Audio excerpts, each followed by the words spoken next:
There's something about this simplicity, which we've touched upon, with rate of sale, and that kind of 70, cutting away 70% and just focusing on that 30%, a bit like the 80-20 rule. I know so many people ask me this. They're like, ask about rate of sale. How do you drive the rate of sale? And again, with all of this today, it's been case by case.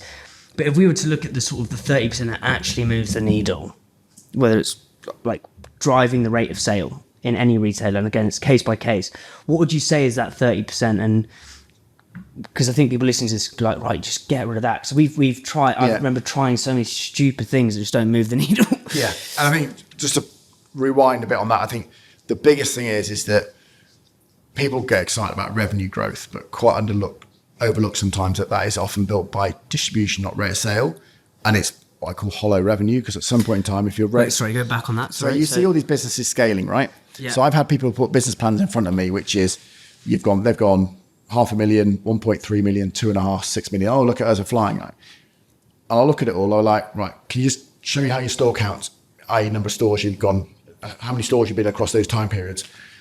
Okay, right, I can see that now. Can you just show me the rate of sale? Oh, right, okay. So actually, I can see you got the revenue growth and you're now gone from 200 stores year one to now being 4,000 stores. But you're telling me in the main supermarkets, your average unit rate of sale is only 3 units per store per week. Yeah, that's not going to stay. So that's the first thing I say when I look at businesses.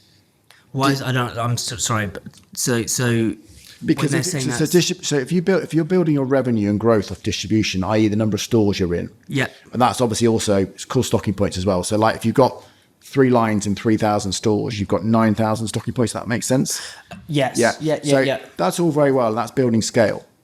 But if the products in those stores isn't turning, i.e. your rate of sale, it isn't turning well enough, that will start going backwards at some point. And I've seen it time again where we've seen some brands and everybody's going, oh, look at their turnover.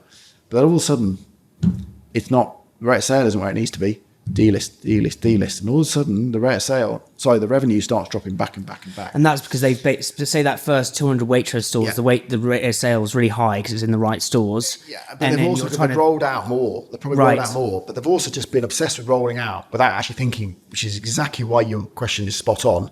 Right, I need to obsess about rate of sale. So whether you're in 200 stores, whether you're in 5,000 stores, what is the best way to drive rate of sale is what your question is, right?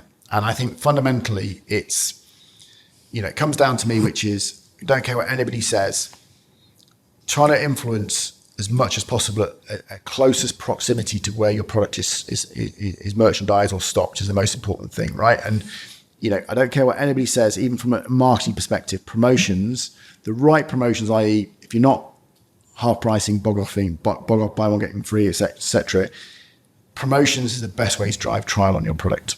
Okay. And I still maintain that. And that's really important. I also say to entrepreneurs and startups, retailers will push very heavily on everyday low price, EDLP.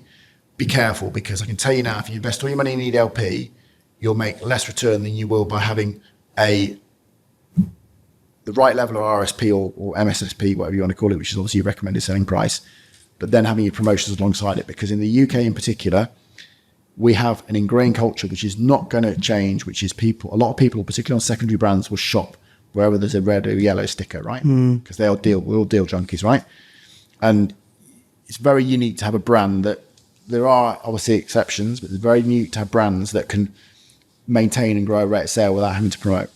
And it's all very well saying, well, drop my everyday price of £1.50 to £1.20 because that's what the retailer strategy is as part of them fighting things like discounters and stuff. You won't get payback on that versus putting that same amount of funding into a promotional plan that gets you down to the same average price. How much is too much promo? Because I think, again, that can go... Depends on the category. Depends on the category. Juice, soft drinks, 60-80% of volume sold on deal, right? It's frightening. Ice cream's 90% of volume sold on deal. But then you can go into a category, in like household, for example, toilet roll or something like that, and actually that's probably more like 30-40%. So I think it changes by category. But it's not just the amount sold on deal; it's also the average discount you have to give. So if you look at the certain categories where actually they just heavily discount, because that's what they have to do. It's always on like a half price or bog. I mean, a good example is like, toothbrushes and stuff like that. Right? You always see, the big P&Gs in this world and stuff like that. And you know, you'll see the whole time again, lots of those items on half price. No different than obviously things like, you know, razor blades and stuff are quite often, you know, the razors are on massive discounts, because guess what? You get somebody to buy the razor, and then the blades is where the money, you know, the margin comes in. Yeah. So I think it varies by category, but this is where the data can help you, because when Vita Coco fought and took on Innocent and Naked and etc. and Zico, which was another Pepsi brand,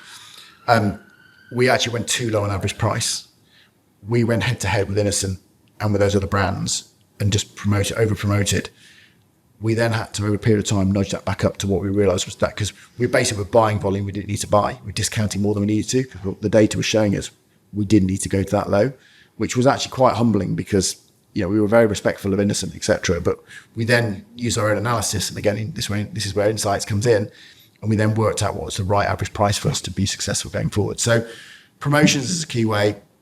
Obviously, sampling and stuff in store. So particularly where you've got a product where, you know, you really need somebody to taste it, because that's one of the biggest things, which is, and it's costly, but some products consumers don't get how good they are until they actually taste it, right? Yeah. And it's already all talking on a billboard or whatever, or on a shelf marker about how good it is. It's like, you know, when we had Bear, we were just sampling we did consumer shows 46 out of the first 52 weekends of the year, because that was the only way we could basically get them to taste it, but also importantly, explain to them what difference was between this versus the fact everything else they were already buying was more like sweets, you know, confectionery, because it was glue coming out of an extruded line. It wasn't softly baked fruit. And then I think the other big tool you've got these days as well is that a number of retailers obviously have their loyalty cards, but also have their, you know, Tesco's.com, Sainsbury's.com. It's, you know, buying search terms are key for you. So, you know, for example, with Buy With Me, whether it's granola or cereal or gut health or, you know, digestive health or whatever, buying those search terms and finding ways you can actually specifically target your consumer, or else knowing what else I talked about earlier, what else is in your basket, and doing partnerships, or else making your brand pop up with a promotion next to something that somebody already puts in their basket. All those things about being precision drill, that's what I advise. And where I get nervous is when I see brands which are still in early days, but maybe let's say they're broken into 1,000 or 500 supermarket stores, yet they're doing advertising on the tube or on the underground. And you're like, how much does that cost you? And okay, you're only available in 1,000 stores across the UK. How are you going to get payback on that? Because nobody knows where to buy your product. Just spend that money where you are, because you know then if you can influence a purchase, then you've got a good chance that person will come back and repurchase, because they know where to buy it from.